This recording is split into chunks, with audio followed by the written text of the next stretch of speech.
जीवन में ऐसे कई मौके आते हैं जब हम खुद को अशक्त पाते हैं या दुनिया हमें खतरनाक होती लगती है। बुरी खबरों को रोक पाना हमारे बस की बात नहीं है, लेकिन तनाव को दूर रखकर अपने आत्मबल को हमें जरूर बढ़ाना चाहिए। हमारे ऋषियों ने आत्मबल को मनुष्य का सबसे बड़ा बल माना है।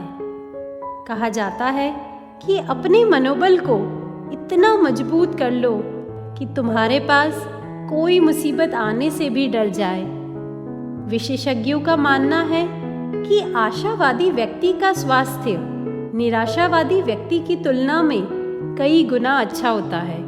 सकारात्मक भावनाएं जैसे खुशी, उत्साह आदि व्यक्ति के मन पर अच्छा प्रभाव डालती है, और अगर ऐसे व्यक्ति कभी किसी मुसीबत में गिर भी जाए तो उससे जल्दी ही बाहर निकल आते हैं। आइए यही बात अपने शिशु को समझाएं एक प्रेरक कहानी के द्वारा। एक दिन एक लड़का समुद्र के किनारे बैठा हुआ था। उसे दूर कहीं एक जहाज लंगर डाले खड़ा दिखाई दिया। वह जहाज तक तैर कर जाने के लिए मचल उठा। तैरना तो जानता ही था, कूद पड़ा समुद्र में और जहाज तक जा पहुंचा। उसने जहाज के कई चक्कर लगाए। विजय की खुशी और सफलता से उसका आत्मविश्वास और बढ़ गया। लेकिन जैसे ही उसने वापस लौटने के लिए किनारे की तरफ देखा तो उसे निराशा होने लगी। उसे लगा कि किनारा बहुत दूर है। वह सोचने लगा वहां तक कैसे पहुंचेगा।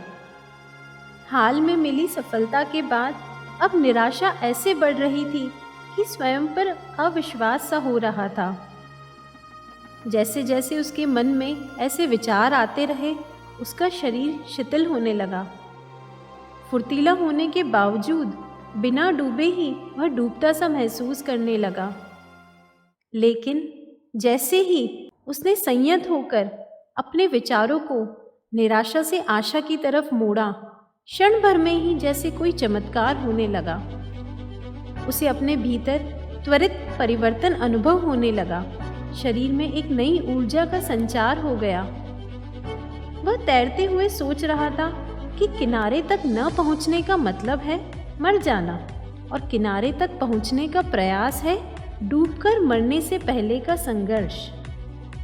इस सोच से जैसे उसे कोई संजीवनी ही मिल गई। उसने सोचा कि जब डूबना ही है तो फिर सफलता के लिए संघर्ष क्यों न किया जाए। उसके भीतर के भय का स्थान विश्वास ने ले लिया।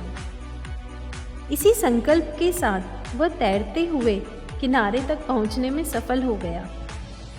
इस घटना ने उसे जीवन की राह में आगे चलकर भी बहुत प्रेरित किया। देखो मेरे बच्चे, यह छोटी सी कहानी हमें क्या शिक्षा देती है। भगवान ने ही यह सुंदर धरती बनाई है ताकि हम सभी सुखपूर्वक शांति से रहें। वे बीच बीच में हमारी परीक्षाएं भी लेते रहते हैं। वे चाहते हैं कि इस समय हम धैर्यपूर्वक अपने आत्मबल को मजबूत रख निरंतर आगे बढ़े, तभी हम शीर्ष पर पहुंचेंगे। बीच मझधार में जो व्यक्ति घबरा जाते हैं, अपना आत्मविश्वास खो देते हैं, उन्हें भारी हानि उठानी पड़ती है। वहीं जो व्यक्ति हिम्मत रख आगे बढ़ते हैं, उन्हें ही सफलता मिलती है।